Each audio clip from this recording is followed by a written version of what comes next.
Hello बच्चों, हमारा प्रथम पाठ चल रहा है सुभाषितानी। हमने इसके 4 श्लोकों को समझ लिया था। आज मैं इसके आगे के श्लोकों को समझाऊंगी। ठीक है, ये है हमारा 5वां श्लोक। ठीक है, आप लोग ध्यान से देखिए, मैं आपको उसको पहले पढ़कर बताती हूँ। 5 नंबर का श्लोक है ये। धन धान्य प्रयोगेषु विद्याः संग्रहेषु च आहारे व्यवहारे च तयक्तलज्जः सुखी भवेत्। इसको मैं फिर से आपको पढ़कर बता रही हूँ, आप ध्यान दीजिए। धन धान्य प्रयोगेषु विद्याः संग्रहेषु च आहारे व्यवहारे च तयक्तलज्जः सुखी भवेत्। अब इसके शब्दार्थ समझिए आप। धन धान्य यानी धन और धान्य, प्रयोगेषु यानी व्यवहार में, संग्रहेषु संचय के विषय में, आहारे का अर्थ है भोजन के विषय में, तयक्तलज्जः इसका अर्थ होता है संकोच को छोड़ने वाला, यानी संकोच नहीं करना, संकोच को छोड़ने वाला। भवेत होता है। अब मैं इसका अर्थ आपको समझाती हूँ। श्लोक का अर्थ है, इस श्लोक में आपको बताया जा रहा है धन और धान्य के व्यवहार में, विद्या के संचय के विषय में, यानी किसी से अगर आपको विद्या प्राप्त करनी है तो उसमें भी शंका नहीं रखनी चाहिए, तथा भोजन और व्यवहार के विषय में, भोजन करने में या किसी से व्यवहार करने के विषय में भी संकोच का त्याग करने वाला व्यक्ति सुखी होता है। यानी उस व्यक्ति को संकोच नहीं करना चाहिए, जिसे धन धान्य की आवश्यकता है, विद्या की आवश्यकता है, भोजन या व्यवहार करने में किसी भी बात में संकोच नहीं करना चाहिए। यही श्लोक में आपको समझाया जा रहा है। अगला श्लोक है आपका 6 नंबर का, यानी 6 नंबर का श्लोक है आपका।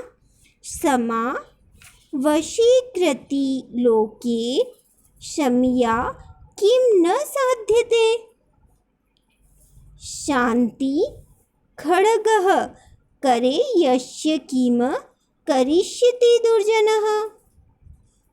मैं फिर से इस श्लोक को पढ़कर बता रही हूँ। क्षमा वशीकृति लोके शम्या किम न साध्यते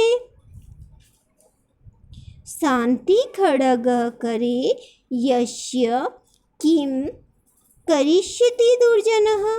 ठीक है, इसके मैं शब्दार्थ को समझाती हूँ अब आपको। लोके यानी संसार में, क्षमा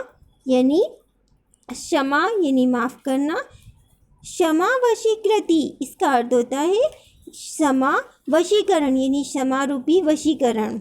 शम्या क्षमा के द्वारा, साध्यते का अर्थ है सिद्ध होता है, यस्य जिसके, करे यानी हाथ में, शांति यानी शांति रूपी, खड्ग तलवार, दुर्जन का अर्थ है दुष्ट व्यक्ति, करिष्यति का अर्थ है बिगाड़ सकता है।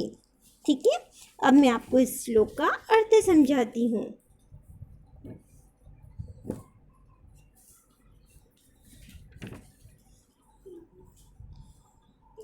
इस संसार में क्षमा वशीकरण है, यानी क्षमा अगर करना व्यक्ति जानता है तो वह किसी को भी वश में करना भी जानता है। तो क्षमा रूपी हथियार या क्षमा रूपी एक वशीकरण बताया गया है। क्षमा के द्वारा किया सिद्धि नहीं किया जा सकता, यानी क्षमा रूपी एक हथियार या क्षमा रूपी वशीकरण एक ऐसा वशीकरण है जिससे हर कार्य सिद्ध किया जा सकता है, यानी हर कार्य को किया जा सकता है। जिस व्यक्ति के हाथ में शांति रूपी तलवार है, यानी क्षमा माफ़ करने का रूपी हथियार है या तलवार है, दुष्ट व्यक्ति उसका क्या बिगाड़ सकता है? यानी दुष्ट व्यक्ति, बुरा व्यक्ति भी उसका कुछ नहीं बिगाड़ सकता है। जो माफ़ करना जानता है वही महान होता है। ठीक है, इस श्लोक में आपको क्षमा के महत्व के बारे में बताया जा रहा है। यानी किसी से भी झगड़ा नहीं रखना, माफ़ करना हमें आना चाहिए, यही श्लोक में आपको समझाया जा रहा है। तो आपको इस पाठ के श्लोक अच्छे से समझ में आ गए होंगे। अब इन श्लोकों को आप अच्छे से पढ़िएगा, इनके अर्थों को भी देखिएगा और इसमें से 3 श्लोक आप अच्छे से लर्न कर लीजिएगा, अच्छे से आप याद भी कर लीजिएगा।